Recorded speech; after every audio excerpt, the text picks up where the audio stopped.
Falando dessa questão dos processos, nesses últimos 12 meses, que foi um levantamento que vocês mesmos fizeram, houve um aumento de 20% na demanda de novos casos, né, no tribunal.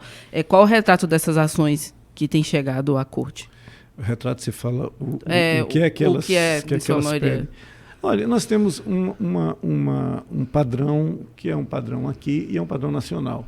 Nesses processos, cerca de 50% deles dizem respeito a verbas rescisórias, como aviso prévio, FGTS, multa de 40% da FGTS, hora extra, que não foram pagas. Infelizmente, esta é uma realidade muito presente. Então, dos 10, nessas ações todas, que tramitam durante os anos no nosso tribunal, ao longo de todos os anos, 50% delas dizem respeito a isto, a parcelas que são muito... que deveriam ter sido pagas a tempo pelo empregador e que muitas vezes não são, por várias razões. Não estou aqui fazendo um juízo de valor, dizendo que é por maldade, por crueldade. Não é isso, não estou dizendo isso. Mas, infelizmente, esse é o conteúdo. Algumas têm ainda questões envolvendo insalubridade, periculosidade. Lá, em nono lugar, dano moral. Não é também um tema muito presente. Ainda temos relações de trabalho que são relações muito complexas, principalmente nas empresas que são menos profissionalizadas, não é? Então, esses são os temas mais presentes nessas ações. E tem sido possível resolver de maneira consensual ou, na maioria das vezes, realmente é preciso... Sim, nós temos feito um grande esforço de conciliação. Não saberia te dizer agora exatamente, eu não fiz esse levantamento, quantos processos se resolvem por conciliação e quantos precisam ir a julgamento. Sim. Mas o certo é que temos investido fortemente em conciliação, temos feito muita audiência agora mesmo,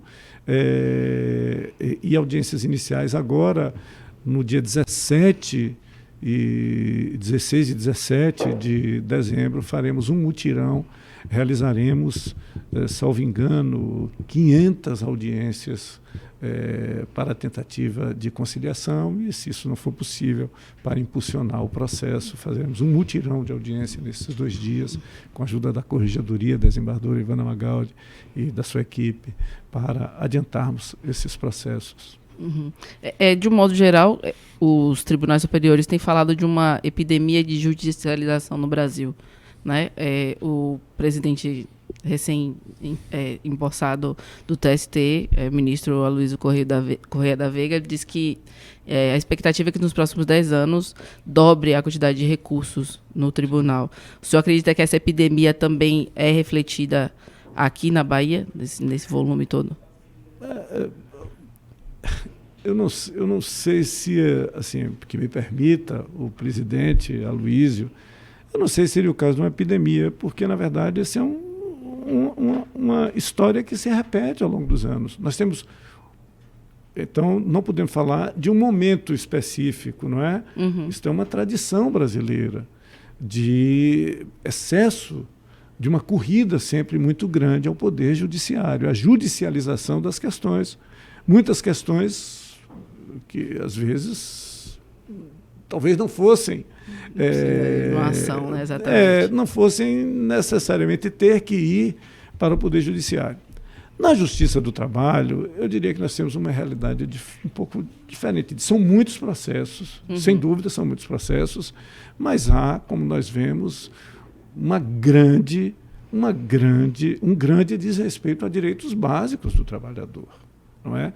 A maioria das ações não dizem respeito a valores significativos de recurso financeiro. São valores, muitas vezes, muito modestos, não é? Para direitos que não precisariam ser desrespeitados. Mas, enfim, não sabemos como isso vai se comportar, precisamos nos preparar adequadamente para responder à demanda da sociedade. Mas o senhor acredita que é possível mudar esse cenário de alguma forma? Bom, eu não sou sociólogo, não é? Acho que, assim, muito modestamente, como observador da vida da nossa sociedade, somos uma sociedade ainda muito violenta. não é? Enfim, temos... E isso se reflete também nas relações de trabalho. Não é? Então, muitas vezes, aquilo que deveria ter sido acertado entre as partes, ou que deveria ser espontaneamente cumprido pelo empregador, tantas vezes não é, por mil razões. Não é? Eu, outro dia, estava prosaicamente, num domingo, minha mulher me pediu para ir comprar uma comida para comer no domingo, já que não queríamos fazer nada, enfim. E eu fui a um lugar para comprar, lá perto da minha casa, para comprar um frango assado. Coisa muito simples. Né? Eu estava na fila, então, e, de repente, a dona do estabelecimento começou a dar, na frente de todas as pessoas, uma bronca tremenda na empregada que lhe auxiliava. Então, uma coisa constrangedora, não é? E até que chegou um momento que aquilo ficou insuportável para mim, e eu a chamei assim, disse, olha, desculpe eu interferir nisso, mas se a senhora tem alguma coisa a dizer à sua trabalhadora, à sua empregada, a chame individualmente, mas não faça isso na presença das pessoas. Então, muitas vezes, situações assim vão desaguar no poder judiciário para julgar uma questão relativa a dano moral, a um assédio moral, a um constrangimento desnecessário, por uma questão que poderia, se já tivéssemos um amadurecimento nessas relações de trabalho, principalmente nas empresas menores, menos profissionalizadas, familiares e assemelhadas, não é? Que poderiam ser resolvidas de outro modo, não é? Então você vê que muitas vezes num arrobo desse, por raiva ou por qualquer coisa, o empregador despede o trabalhador, não lhe paga nada. Enfim, é muito difícil. Nós só chegamos depois. A verdade é essa. Não é? Só chegamos depois que a coisa já aconteceu. Então, eu espero que a gente encontre caminhos de ter uma sociedade menos conflagrada em todos os campos, não é? Menos violenta, menos agressiva, e que aposte mais na paz, na conciliação, na solução espontânea e voluntária das suas questões, para que o Poder Judiciário não seja um poder demandado com tanto excesso, com tantas causas, e que, inevitavelmente, vai gerar mais tempo na solução dos processos.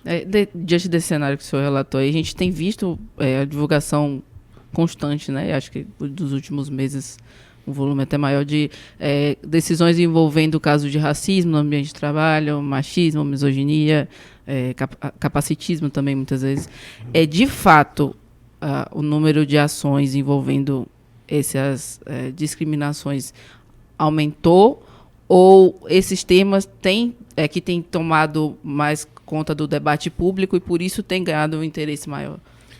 Nós temos ainda uma invisibilização na categorização desses processos. Nós não temos uma ideia exata de quantos processos envolvendo as relações de trabalho digam respeito a temas como não esses. Tem como categorizar. Não, assim, não temos historicamente, isso não tem sido uma prática.